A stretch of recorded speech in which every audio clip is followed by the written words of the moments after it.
Hi there, welcome to Draw to Grow, a place where I passionately explore how art can transform, heal, and make you grow. So, today I want to show you a few of my favorite exercises on how to paint and draw your feelings and emotions. This is a step by step creative practice that will help you to release what's inside you, feel better, and maybe even discover something new about yourself. So, let's grab our materials and begin. Gather your art supplies, a painting or drawing material of your choice. I'll be painting with acrylic paint and watercolors today, but if you prefer to draw, you can choose soft colored pencils, crayons, or pastels. Then paper or a sketchbook. I'll be using this drawing pad for acrylics. If you're painting, grab some brushes and a cup of water.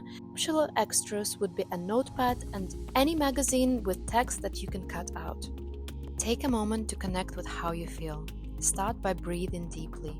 Close your eyes and ask yourself, how do I feel today?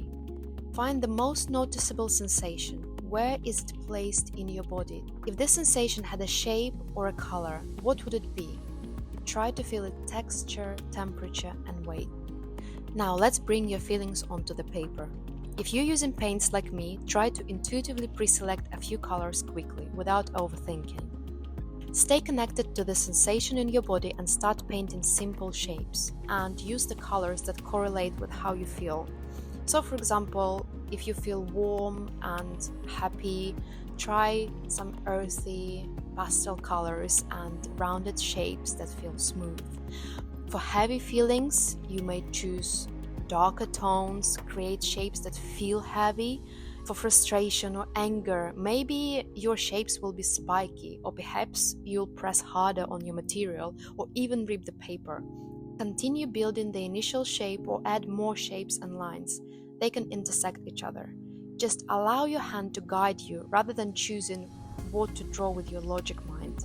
We always experience feelings and emotions. Some of them are naturally expressed and integrated to our life, and some of them are trapped and feel like tension, or stored so deep that we're unaware of them, yet we feel like something is off.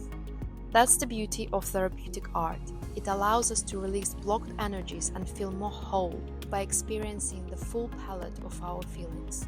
And by the way, it's not just difficult feelings that I'm talking about. It could be like in my case, the softness or the tenderness I didn't allow myself to feel today, but I so deeply needed. Once you've finished your drawing or painting, let's do some reflective writing. Grab a pen and a journal and write 5 to 8 words that come to your mind when you look at your painting. This could be anything from a particular color to any associations you had, or even a sudden word that just popped up. Now, use these words to write a short poem from the perspective of your painting, as if it is speaking. Start with I am, as I am the painting. I am light, soft, and gentle painting. I can take different shapes, but I also have spikes to protect me. Finally, put the date onto your painting and give it a simple title.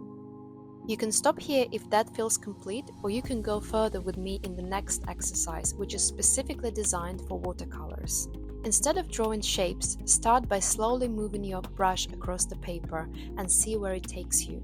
Just play with it, blend colors, let them flow together, and you will find yourself experience a deep sense of connection with something very truthful inside you.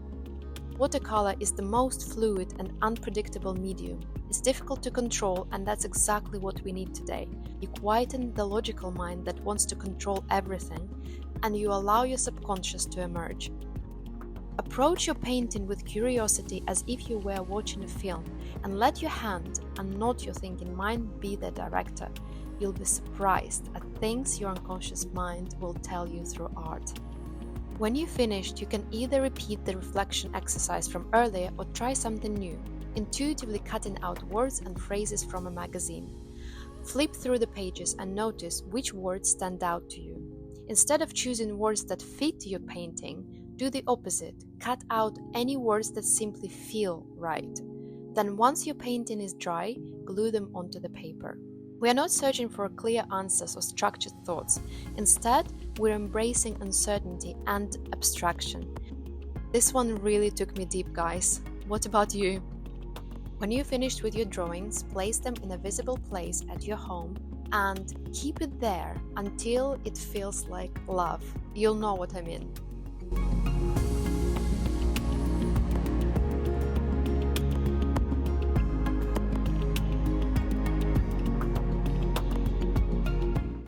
Thank you so much for spending your precious time with me. I hope you enjoyed those exercises. Share with me what was your process, how you felt, what way you were able to hopefully discover.